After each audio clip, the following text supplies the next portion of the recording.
across the globe, you're welcome to the show Viewpoint, where we discover perspectives and embrace dialogue. I'm your host, Odiawa AI.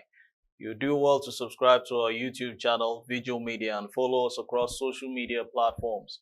And also, don't forget to download the app on the Apple App Store and the Google Play Store. Now, greetings to you viewers from across the globe. You're welcome to the show Viewpoint, where we discover perspectives and embrace dialogue. I'm your host, Odiawa AI. You do well to subscribe to our YouTube channel, Veegil Media, and follow us across social media platforms. And also, don't forget to download the app on the Apple App Store and the Google Play Store. Now, on the show today, moving on, we will be talking about the aftermath of the off-cycle elections. We witnessed a lot of electoral violence, alleged vote buying, hence the topic of today, the vote buying bazaar. Now, with sustained endeavors by electoral deviants to undermine the electoral process, the system of inducing voters with cash or funds as well as belittling items such as wrappers or various forms of clothing, food and beverages or perishable or consumable items. As far as I'm concerned, it is a menace that will not be going away anytime soon in spite of endeavors by stakeholders to checkmate these exercises. Who actually are perpetrating these exercises? They are always in mask. So it is not a case of just doing away with it immediately. How do we nip this thing in the bud? That's another question or food for thought we need to wine and dine about in our brains. Now, the off-cycle gubernatorial elections held over the weekend in Bayelsa, Imo, and Kogi states. It revealed that politicians had perfected ill acts of voters' inducement to sabotage the will of the people. Now, what do I mean by the will of the people? The will of the people here to exercise their civic responsibility as enshrined in the Constitution. Now, gone were the days when voters would collect cash or whatever monetary items and still go ahead to vote their conscience. When I mean voting their conscience, voting who they actually want to get into power. Now, party agents, they will now actually see the thumb-printed papers before paying for the votes is another thing in what is now known as see and buy. Now, this see and buy, is it a cash and carry thing? Now, I'm not talking about the cash and carry store you have on the island there in Lagos. I'm talking about when you see, election is practically monetized now, let me put it that way. Now, even to exchange votes for foodstuff and drinks, party agents had their ways of ascertaining that candidates were actually voted for. Now, I don't mean to use foul languages here, but if the need be or arise, I would tend to, use that language in a more civilized manner. Now, despite efforts by both the Economic and Financial Crimes Commissions, the EFCC, and the Independent Corrupt Practices and the Related Offences Commission, the ICPC, to curtail the act of deploying their officers or their officials to monitor the elections, electoral deviants actually or practically coded their activities to get away from the bird's eye, or should I say the eagle's eye view of these security officers. Now, in furtherance to that, the EFCC revealed that its operatives had actually apprehended suspects over vote buyers in Bayelsa State and various polling units likewise in Imo State and also Kogi State. Now, we will notice that even in Imo State was the first to actually announce its winner, followed by Bayelsa. No, not Bayelsa, Kogi State, because Bayelsa had its own fair share of peace at the initial phase of the election, followed by all sorts of discrepancies, which we saw in Imo State and Kogi State. Now, these anti-graft agency, which had disclosed this through its spokesperson, Dele Oyewale, he said that the suspects were arrested after what he described as intelligence-driven operations that commenced several days even before the gubernatorial elections in these three states. Now, I will actually give credit to this anti-graft agency for actually gathering intelligence reports before the elections. Now, that's another thing. They need to be commended concerning that. Now, how was this intelligence report actually how was this intelligence report, upon being gotten, utilized to make sure that all sorts of discrepancies in the election period will not even undermine the electoral process? Now, furthermore, giving up to the figures now in question, a total sum of 11,040,000 naira, comprising of 9,310,000, was intercepted from suspected vote buyers and sellers in one of the states. Bayelsa, to be specific. Now, 1.7 million also was intercepted from electoral fraud suspects. Now, according to him, they will be charged to court as soon as investigations are concluded. Now, another question is, will we actually be able to follow these processes when they will be charged to court? Now, similarly, sister anti-graft agency, the ICPC rather, also said it apprehended INEC officials in possession of substantial amounts of cash. Now, though the INEC official's name wasn't actually disclosed upon apprehension, that's another thing. For specific reasons, or I want to believe strategic reasons, the name wasn't mentioned. Now, as a follow-up, various observers. Now, observers have a key role in these elections now to play. Because if they are not on ground, how will we actually get both sides of the story? We might just hear, okay, one side of the story, it was free and fair. And then we just go with the flow. Now, various observer groups has indicated substantial cases of vote buying during the gubernatorial elections. Now, one of them, the Nigerian Civil Society Situation Room, which deployed 220 observers across 56 local governments areas in these 3 states, said it observed a widespread vote buying across these states. The civil organization body, in furtherance to what they actually observed, revealed that some of the actual cases include sale of votes for cash ranging from as low as 1,000 naira to 30,000 naira at various locations. Now, let me recall, the last time I checked, the minimum wage is 30,000 naira. Now, you are serving the electorate 1,000 naira to 30,000 naira, and yet still it's a bone of contention for you to make sure the minimum wage now is appreciated from 30,000 naira to 100,000 naira, which they have actually requested for, whether from the labor bodies or maybe from even the independent electorate or citizens who appear upon TV screens on the media being interviewed. Must our needs always be attended to before or a few days to the election or during the election? Now, what happens after the elections? Will you answer to my needs with rappers? How long will that material last to cover my nakedness for the next 4 years? That's another question we need to wine and dine about in our brains. How long will that rice last? That's another question when I know I have much or a lot of mouths to feed who are not yet old enough to vote. That's another question. I might be old enough to vote, but what about the people following me who are not yet old enough to vote? That's another question. Now, another body, another civil society organization, also known as the Center for Democracy and Development Election Analysis Center, which is another civil society like I began by saying, it alluded a similar scenario that the organization reported the issue of vote buying in one of the 3 states, with reports of voters' inducements ranging from 5,000 naira to 22,000 naira. Now, including other items such as clothing, food items, and a whole lot. And it seems that these inducements or enticements are, should I call it a temptation for the electorate to come in and, mouth-watering offers which they are so quick to give into.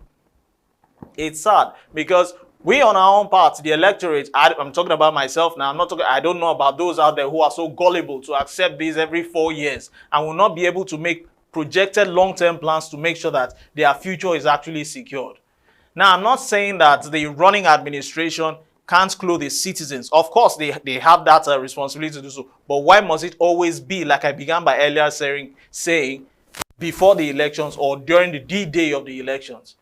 These are questions we need to ask. Another question, we don't just ask these questions. How informed or well-informed are people who ought to ask these questions are? Now, news houses were not also left out, as they also observed similar incidences or cases in polling units where there were a lot of votes buying. Most times, the perpetrators of these acts will stop when they see the observers or journalists approaching the polling units. Why? Because they don't want to be caught. Now, one of the party agents, after noticing that a journalist had actually caught them in the act, became violent. Now, frankly speaking, if it was, if what they were doing was actually justified, or their act was being justifiable, why were they hiding?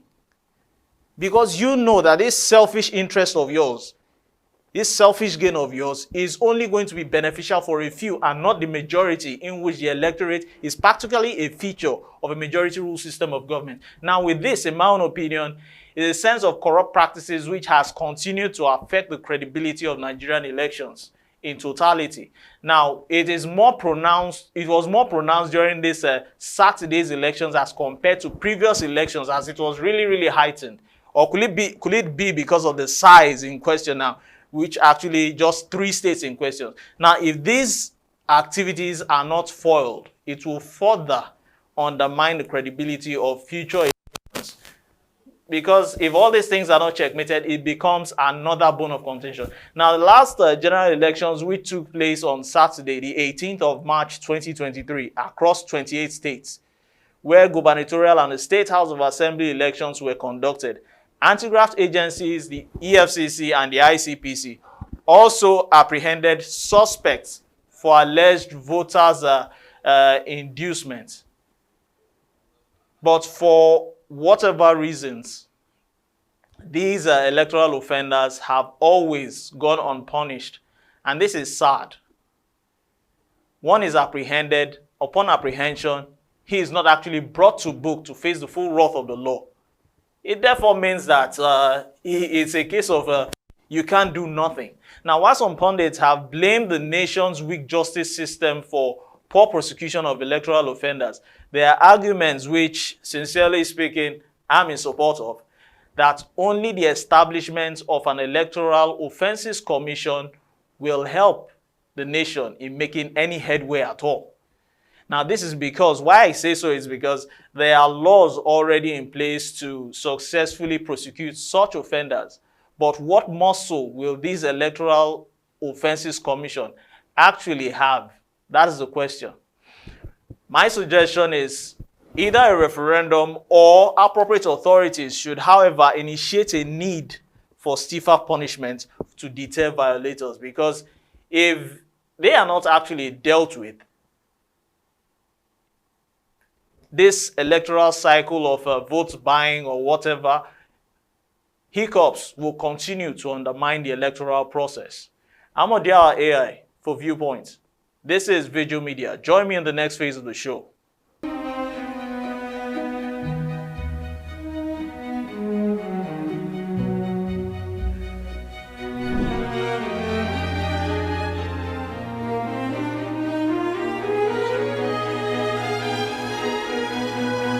Welcome back to the show. I'm Odiawa AI for Veegil Media, and the show is Viewpoint, where we discover perspectives and embrace dialogue. We've been talking about the vote buying bazaar, which actually witnessed all sorts of vote buying and cash and carry, let me put it that way, in the last or just concluded off-cycle elections. Now, in wrapping up in the first phase of the show, we're talking about the suggestion or referendum initiated by appropriate authorities to bring in on board an Electoral Offenses Commission to actually deal with future violators who want to undermine the upcoming elections in the future. Now, notably, among the laws against vote buying in Nigeria are sections 121 and sections 127 of the Electoral Act of 2022. Now, section 121 actually calls for bribery and conspiracy, and it states, among other things, as follows in section 121 subsection 1: any person who does any of the following, which is, first of all, directly or indirectly by his or herself or by any other person or his or her behalf, corruptly makes any gift, loan, offer, promise, procurement, or agreement to any person or for any person in order to induce such person to procure or to endeavor to procure the return of any person as a member of the legislative house or to an elective office or to vote for any voter at any election, is actually an offense. Now, in furtherance to that, subsection 4 of subsection of section 121 says any person who commits the offense of bribery is liable on conviction to a maximum of fine of 500,000 or imprisonment for a term of 12 months or both. Now, this leniency pronouncement might be enough, might not be enough, or might have to be reviewed, because with the amount and figures I hear in this cash and carry or voting buying bazaar, 500,000 might just be peanuts. Now, section 127 also says a person who corruptly, by his or herself or by any other person at any time, after the date of an election has been announced, directly or indirectly, gives or provides or pays money to or for any person for the person or purpose of corruptly influencing that person or any other person to vote or refrain from voting at such election, or on an account of such person or any other person having voted for, refrain from voting at such elections, or being a voter. Now, it's not just the fellow who is actually the party agent here or the politician alone. The voter also is also a culprit. Now, what section 127 also says concerning the voter is, if you corruptly accept or take money or any other inducement during any of the periods stated in the paragraph, commits an offense and is liable on conviction to a fine of 100,000 naira or imprisonment for a term of 12 months or both. Now, blessed is the hand that giveth than the one that taketh, which is the common parlance or notion anywhere out there. It might not necessarily apply here, as it is noteworthy that both the giver here, who is actually the one dishing out the bribe, and the receiver, who is the voter receiving the bribe, are both culpable and both are criminally liable. So it's not a case of one person is innocent and the other person is guilty. So even the voter here has a role to play concerning this whole vote buying bazaar. Gone are the days where people are given money to vote for a particular candidate, but they will still go over to vote their conscience, like I began by saying earlier in the first phase of the show. But these days, our vote, which is our right now, has become so monetized that we sell it out for the next, we sell it within 4 seconds and suffer for the next 4 years. Let me put it that way. And why? Because we are not knowledgeable about so many facts on ground, like just the Electoral Act, which I've just read, of 2022, sections 121 and 127. It's appalling, though. It's sad. It is our hope that, number one, the electorate will be duly informed. And maybe, probably, I don't know how soon or how when, those who actually initiate these bribes, their hearts can be touched. And even when they assume office, can actually live up to expectations in which the electorate are actually expecting of them. I'm Odiawa AI for Veegil Media, and the show has been Viewpoints, where we discover perspectives and embrace dialogue. You will do well to subscribe to our channel on YouTube, Veegil Media, and follow us across various different social media platforms. Don't forget to download the app on the Google Play Store and the Apple App Store. Thanks for watching.